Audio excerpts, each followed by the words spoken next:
ଭାରତୀୟ ମହିଳାମାନେ କାହିଁକି ମଥାରେ ସିନ୍ଦୁର ଲଗାନ୍ତି? ନମସ୍କାର ବନ୍ଧୁଗଣ, RNP ଷ୍ଟୋରି ଡାଏରୀକୁ ଆପଣମାନଙ୍କୁ ସ୍ୱାଗତ।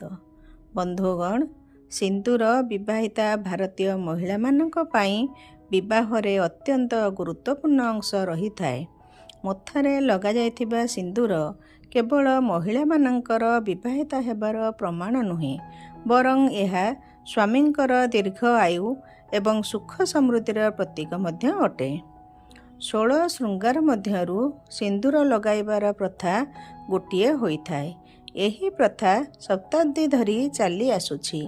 କେବଳ ଧାର୍ମିକ ନୁହେଁ, ବରଂ ବୈଜ୍ଞାନିକ ଦୃଷ୍ଟିକୋଣରୁ ସିନ୍ଦୁର ଲଗାଇବାକୁ ଅତ୍ୟନ୍ତ ଲାଭଦାୟକ ଭାବରେ ବିବେଚନା କରାଯାଏ। ଆସନ୍ତୁ ଆଜି ଆମେ ଜାଣିବା ସିନ୍ଦୁର ସହ ଜଡ଼ିତ କିଛି ସ୍ୱତନ୍ତ୍ର କଥା, ଯାହା ପ୍ରତ୍ୟେକ ବିବାହିତା ମହିଳାଙ୍କୁ ନିଶ୍ଚିନ୍ତ ଜାଣିବା ଉଚିତ। ଭଲ ଭାଗ୍ୟ ପାଇଁ କୁହାଯାଏ ଯେ ଲାଲ ରଙ୍ଗର ସିନ୍ଦୁର ଲଗାଇବା ଦ୍ୱାରା ମାତା ପାର୍ବତୀ ମହିଳାମାନଙ୍କୁ ଅଖଣ୍ଡ ପତିବ୍ରତା ରହିବା ପାଇଁ ଆଶୀର୍ବାଦ ଦେଇଥାନ୍ତି। ପୌରାଣିକ କଥା ଅନୁଯାୟୀ ସିନ୍ଦୁର ଲଗାଉଥିବା ମହିଳାମାନଙ୍କର ସ୍ୱାମୀଙ୍କର ରକ୍ଷା ମାତା ପାର୍ବତୀ ନିଜେ କରିଥାନ୍ତି ଏବଂ ତାଙ୍କୁ ଖରାପ ଶକ୍ତି କବଳରୁ ରକ୍ଷା କରିଥାନ୍ତି। ସିନ୍ଦୁର ଲୁଚାଇବା ଭୁଲ। ଫ୍ୟାସନ୍ ଯୋଗୁଁ ଆଜିକାଲିର ମହିଳାମାନେ କେବଳ ପ୍ରଦର୍ଶନ ପାଇଁ ସିନ୍ଦୁର ଚୁଟି ଭିତରେ ଲଗାଉଛନ୍ତି, କିନ୍ତୁ ଶାସ୍ତ୍ର ଅନୁଯାୟୀ ସିନ୍ଦୁର ସମସ୍ତଙ୍କୁ ଦେଖାଯିବା ଭଲ ହୋଇଥାଏ। ସିନ୍ଦୁର ଲୁଚାଇବା ଦ୍ୱାରା ସ୍ୱାମୀଙ୍କର ମାନସମ୍ମାନକୁ କ୍ଷତି ପହଞ୍ଚିପାରେ। ଏହା ସହ ଲମ୍ବା ସିନ୍ଦୁର ଲଗାଇବା ଦ୍ୱାରା ସ୍ୱାମୀଙ୍କର ଇଜ୍ଜତ ବୃଦ୍ଧି ହୋଇଥାଏ। ନାକ ସିଧାରେ ସିନ୍ଦୁର ଲଗାଇବା।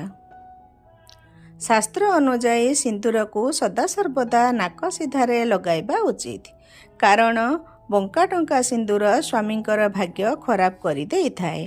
ଏହା ସହ ସେ ସର୍ବଦା ସମସ୍ୟା ଘେରରେ ରହିଥାନ୍ତି। ମାତା ଲକ୍ଷ୍ମୀଙ୍କର ସମ୍ମାନର ପ୍ରତୀକ। ମଥାରେ ସିନ୍ଦୁର ଲଗାଇବା ଦ୍ୱାରା ମାତା ଲକ୍ଷ୍ମୀଙ୍କର ସେହି ଘରେ ବାସ ହୋଇଥାଏ। ଏହା ଧନ ପ୍ରାପ୍ତିର ସଂକେତ ହୋଇଥାଏ ବୋଲି ବିଶ୍ୱାସ କରାଯାଏ।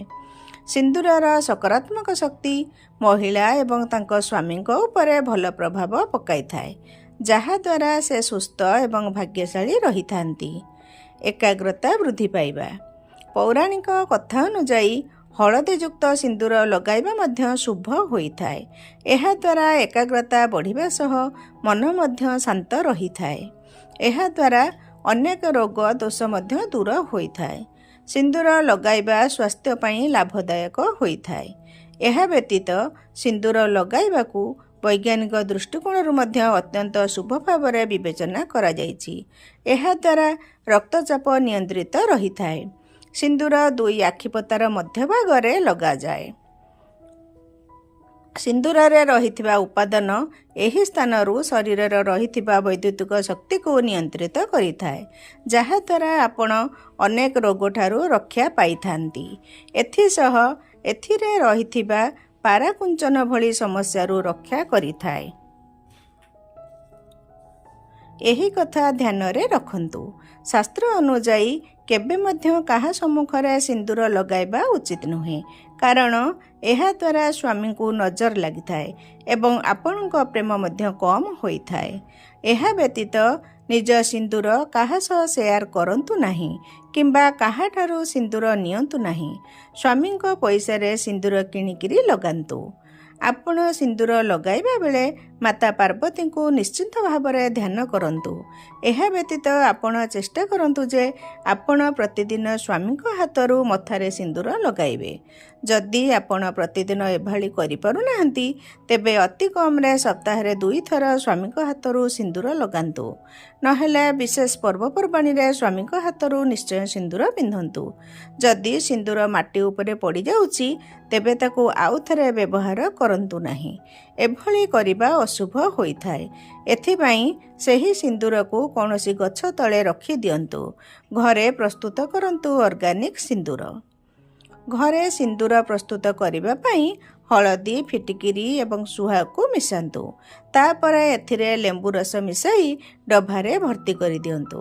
ତାପରେ ଏହାକୁ ପ୍ରତିଦିନ ବ୍ୟବହାର କରନ୍ତୁ। ନବବିବାହିତା ମହିଳାମାନେ ମନେ ରଖନ୍ତୁ ଯେ ବିବାହ ସମୟରେ ମିଳିଥିବା ସିନ୍ଦୁରକୁ କିଛି ଦିନ ପର୍ଯ୍ୟନ୍ତ ଲଗାନ୍ତୁ ଏବଂ ତାକୁ ଦାୟିତ୍ୱରେ ସାଇତି ରଖନ୍ତୁ। ଋତୁସ୍ରାବ ସମୟରେ ପ୍ରତିଦିନ ବ୍ୟବହାର କରୁଥିବା ସିନ୍ଦୁର ଲଗାନ୍ତୁ ନାହିଁ। ସେହି ସମୟରେ ଅନ୍ୟ ଏକ ଡବାରୁ ସିନ୍ଦୁର ଲଗାନ୍ତୁ। ବନ୍ଧୁଗଣ, ଯଦି ଏ ଭିଡ଼ିଓଟି ଆପଣମାନଙ୍କୁ ଭଲ ଲାଗିଲା ତେବେ ଗୋଟେ ଲାଇକ୍ କରିବା ସହିତ ସାଙ୍ଗସାଥୀମାନଙ୍କୁ ସେୟାର କରିଦିଅନ୍ତୁ। ଏହିଭଳି ନୂଆ ନୂଆ ଭିଡ଼ିଓ ଦେଖିବା ପାଇଁ ଆମ ଚ୍ୟାନେଲକୁ ସବସ୍କ୍ରାଇବ୍ କରି ପାଖରେ ଆସୁଥିବା ଘଣ୍ଟି ଚିହ୍ନକୁ ଦବାଇ ଦିଅନ୍ତୁ, ଯାହାଦ୍ୱାରା ଆମର ସବୁ ନୂଆ ନୂଆ ଭିଡ଼ିଓର ନୋଟିଫିକେସନ୍ ଆପଣଙ୍କ ପାଖରେ ପହଞ୍ଚି ପାରିବ। ଭକ୍ତିରଥରେ କମେଣ୍ଟ ବକ୍ସରେ ନିଜ ଇଷ୍ଟଦେବଙ୍କ ନାମ ଲେଖିଦିଅନ୍ତୁ। ପ୍ରଭୁଙ୍କ କୃପା ହେଲେ ଆପଣଙ୍କ ଜୀବନର ସବୁ ଦୁଃଖ କଷ୍ଟ ଦୂର ହୋଇଯିବ। ଧନ୍ୟବାଦ। ଜୟ ଜଗନ୍ନାଥ ସ୍ୱାମୀ। ନମସ୍କାର।